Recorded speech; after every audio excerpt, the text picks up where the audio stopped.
যারা অবৈধ টাকা উপার্জন করে, যাদের টাকাটা হালাল না, সম্পূর্ণ হারামে রূপান্তরিত, তাদের হয়তোবা ওয়াইফ কন্ট্রোলে রাখতে পারে না, নয়তোবা মেয়ে কন্ট্রোলে রাখতে পারে না, নতুবা ছেলে কন্ট্রোলে রাখতে পারে না, নয়তোবা নিজে শারীরিকভাবে অসুস্থ থাকে, সবসময় বিভিন্ন ধরনের হ্যাস্তন্যাস্তর মধ্যে জড়িত থাকে।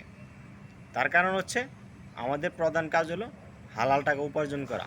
যারা হালাল টাকা উপার্জন করে, সেই টাকা দিয়ে যদি স্বাভাবিকভাবে জীবনযাপন করে, তাহলে তাদের স্ত্রী, ছেলে, মেয়ে সবাই কথা শুনবে এবং সবাই কন্ট্রোলে থাকবে এবং সবাই ধার্মিকভাবে চলাফেরা করবে।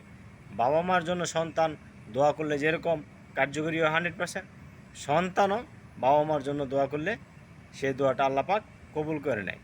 উভয়ের জন্য দোয়া করব, সবাই সচ্ছল থাকবে, সবাই ধার্মিকভাবে চলাফেরা করবে। শুধু বাবা মায় দোয়া করলেই সন্তানের জন্য কবুল হয় এমনটা না, সন্তানও যদি বাবা মার জন্য দোয়া করে সেটাও কবুল হয়ে যায়। স্বামী স্ত্রীর জন্য দোয়া করলে সেটাও কবুল হয়, এবং স্ত্রী যদি স্বামীর জন্য দোয়া করে সেটাও কবুল হয়।